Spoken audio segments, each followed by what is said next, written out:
We ask the questions. What is needed in the world for this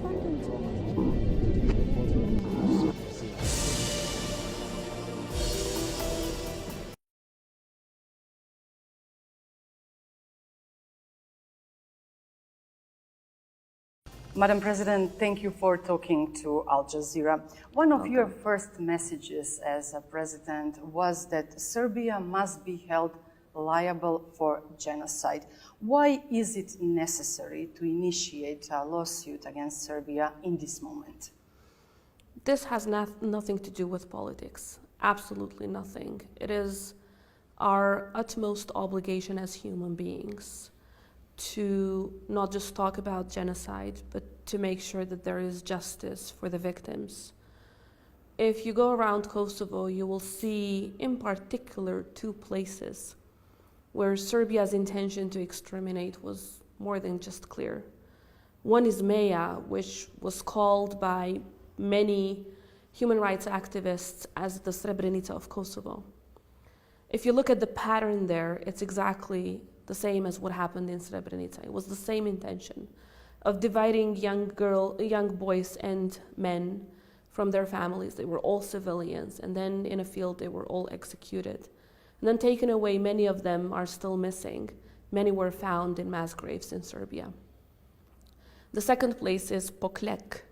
It's a village where 54 children and elderly women were not just killed, but they were burned down twice after being killed.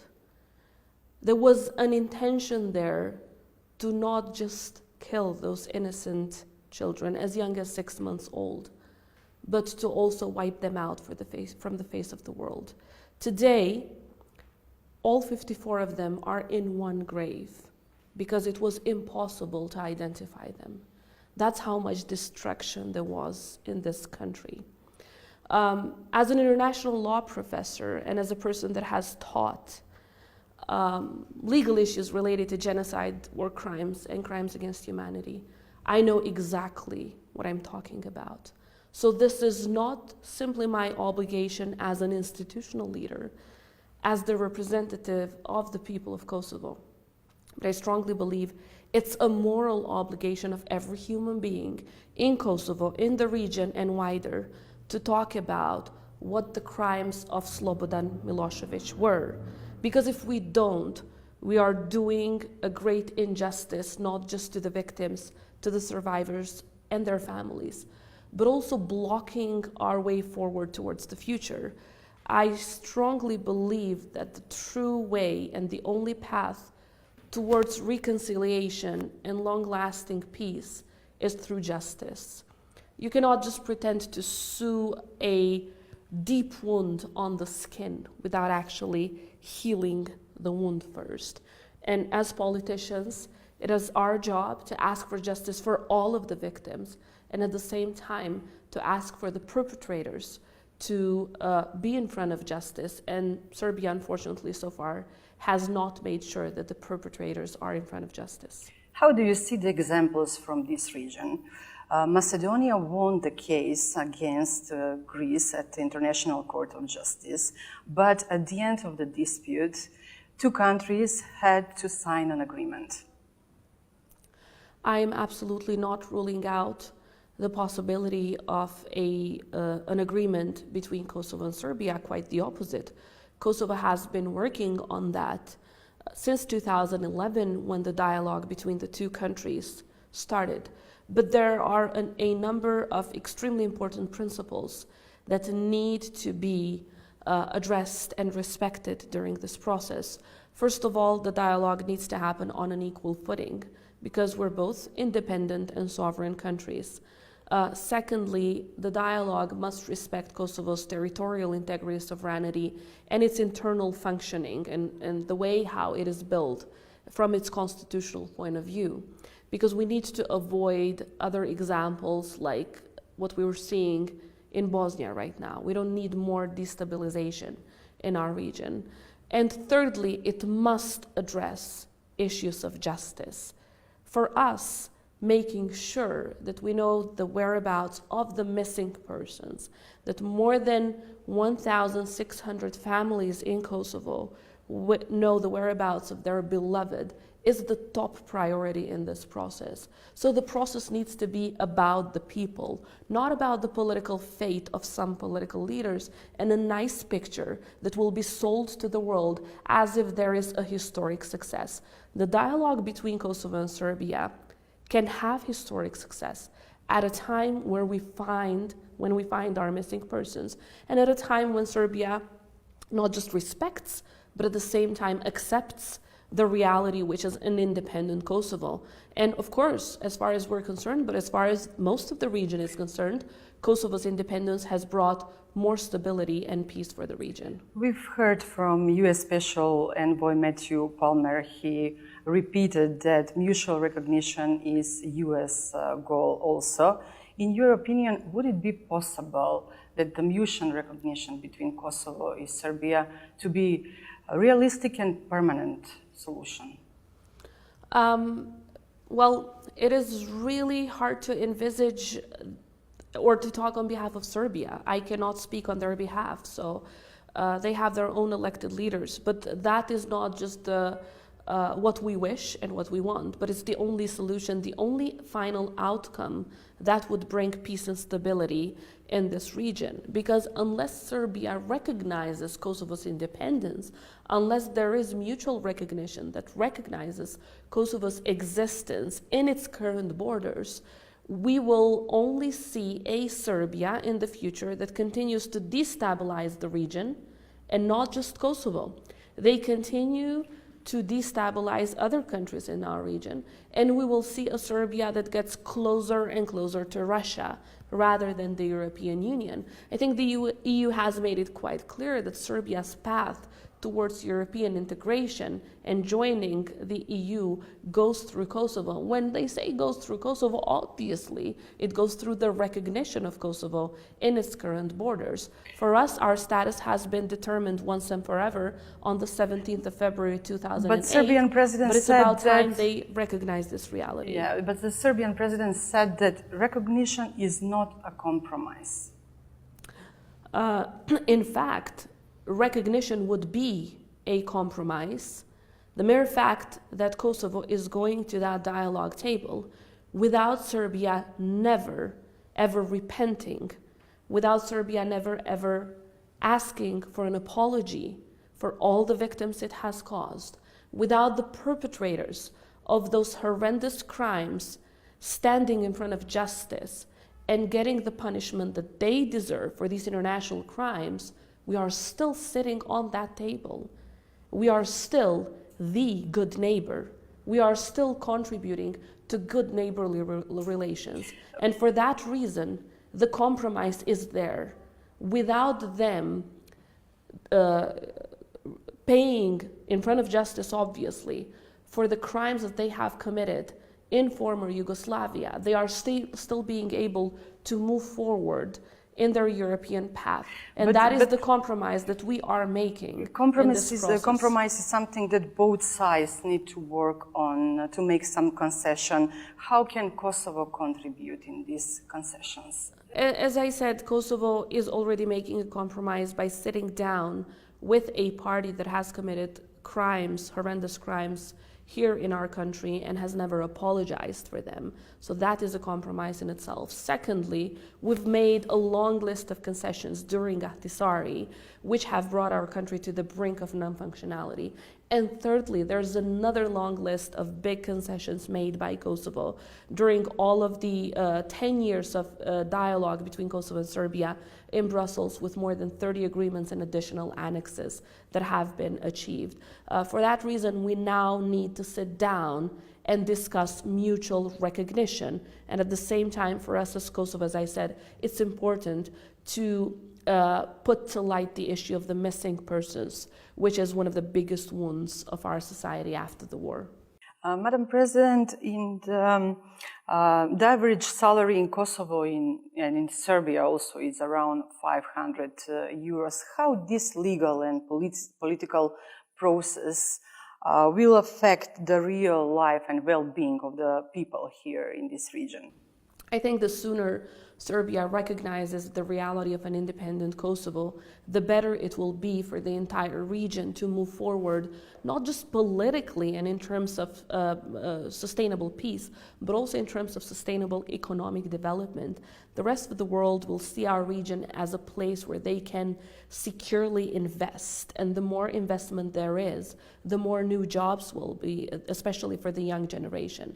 So concluding a final deal of mutual recognition will be one of the biggest achievements in terms of creating a future for the generations to come where they don't have these kind of political issues to deal with, but they can discuss regional cooperation in many areas, from innovation to issues of environment and tourism, as well as economic development. So we absolutely owe it to the future generations to conclude a deal that will bring more peace and stability, but at the same time, of course, will see justice for all the victims as a precondition to that peace and stability.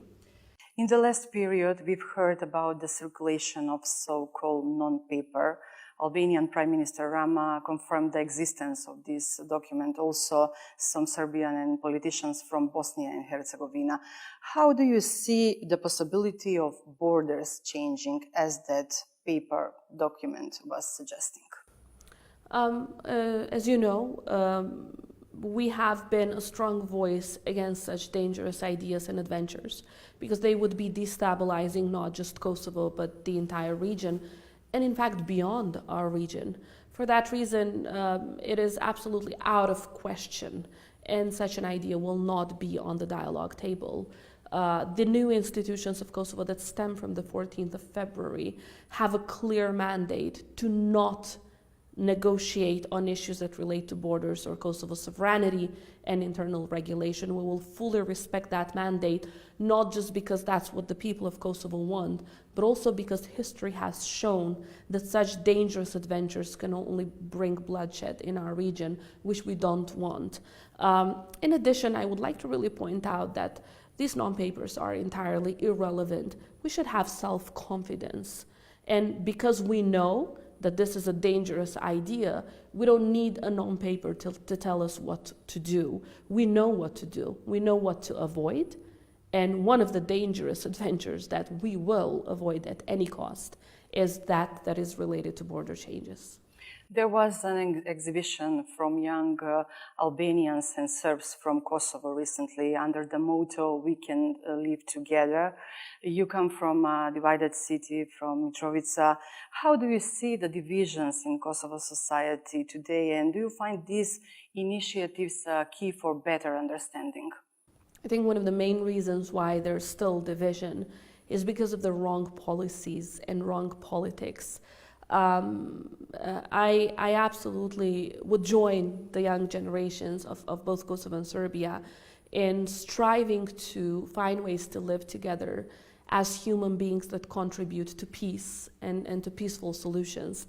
Because there's actually been too much destruction and war in our region. So we owe it to those young people and to their kids in the future to make sure that we only contribute to peace. You will do, and the government also.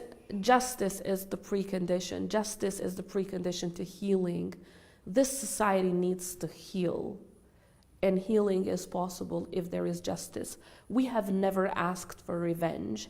If you meet the mothers of the missing children, they will tell you this: we don't want revenge, we want justice. Once there is justice for all, at that time, peace for the future generations will be possible. And that's why we owe it to them to work so hard to bring justice for the victims of the war, which is still very vivid and very fresh in our minds. It happened just about 20 years ago.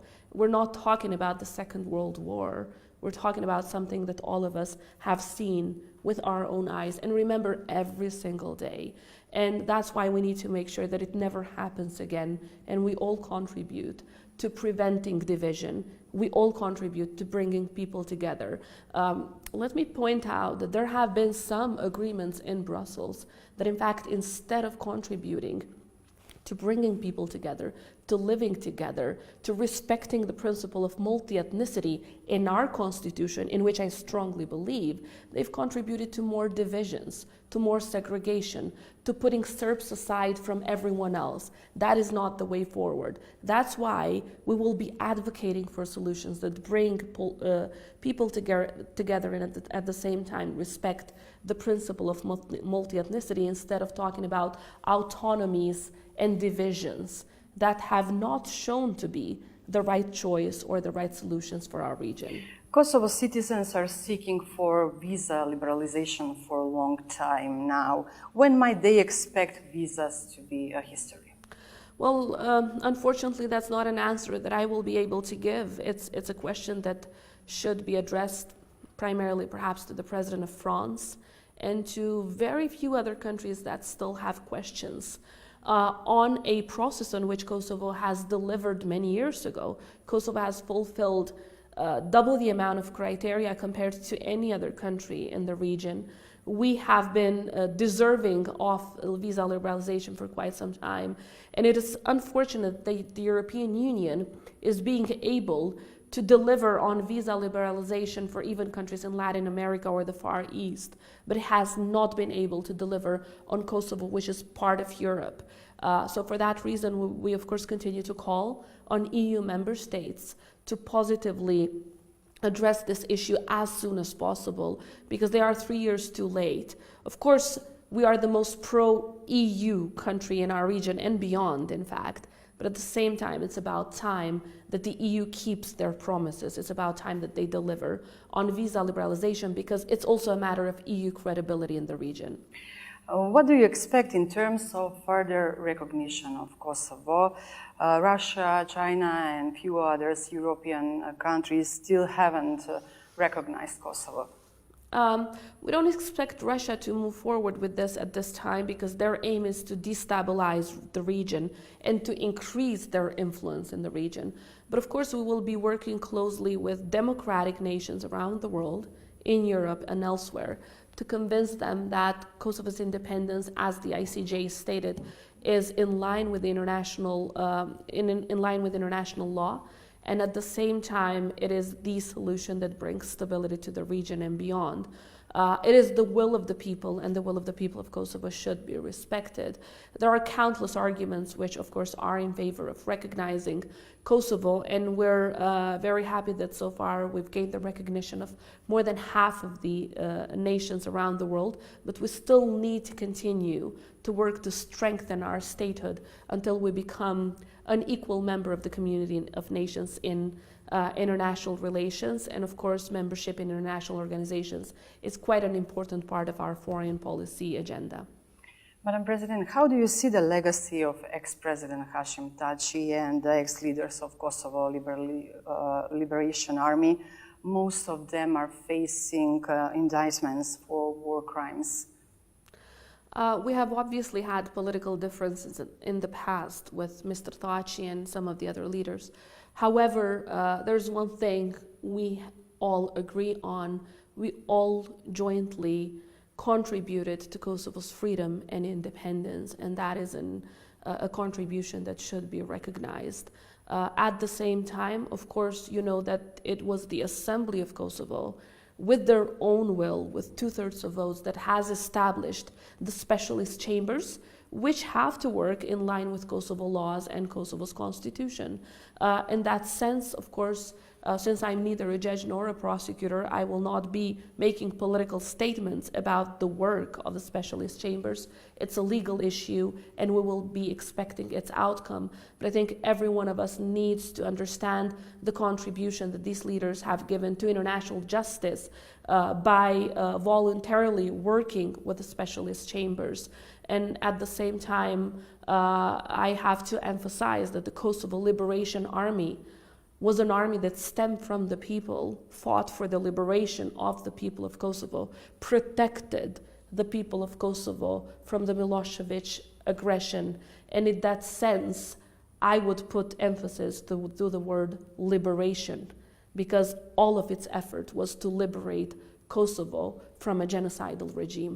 You're also an army chief now. What is the perspective of Kosovo army regarding the NATO or arming? The perspective of our army is very clear. It's in NATO, the biggest military and political alliance in the world. It was NATO that saved us from the Milosevic aggression. It is NATO where we aim to be.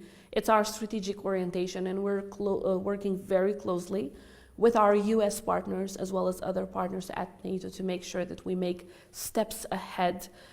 Our army is going through a transition period right now. Everything is being done in accordance with NATO standards, and we were very proud recently to be part of the EU Defender 21 exercise together with the US military and many other countries in the region. Some EU and Arab countries have criticized Kosovo for opening its embassy in Jerusalem. Will you stay on the same position? As you know, this was a decision of the previous government, but I must emphasize that recognition from Israel was an extremely important recognition for Kosovo, since strengthening our statehood, gaining as many recognitions as possible from that region and any other region in the world remains a priority for Kosovo's foreign policy. At the same time, of course, it's very important for us that we remain all of the good relations, we keep the good relations, the diplomatic relations with the countries of the Arab world that have recognized Kosovo and work with others that have not. Kosovo is a peace-loving nation. It aims at having good relations with all other peace-loving nations around the world, and we will be working in that respect. You are the second female leader of Kosovo. In your inauguration speech, you've sent a message to young women and girls to follow their dreams. How do you see women in Kosovo society today? A great achievement has been made in politics, with the highest number of women in the parliament, with the highest number of women in the government, and with the women as president. However, this is not enough. Women in Kosovo, just like anywhere else in the world, are still facing discrimination in many areas of life. So we should be happy only at the time when me sitting in my chair here and many other politicians in their respective positions is used at the benefit of breaking barriers in all areas of life, and is used at the benefit of removing these barriers and problems that the women in Kosovo are facing. So we will be working together with one another, as well as together with men champions that are in favor of gender equality as a precondition for true freedom in this country, in order to make sure that we deal with the most acute problems of lack of equality that all women in our society are facing. Madam President, thank you for talking to Al Jazeera. Thank you, it's been a pleasure. Always. We ask the question, what is needed in the world for this?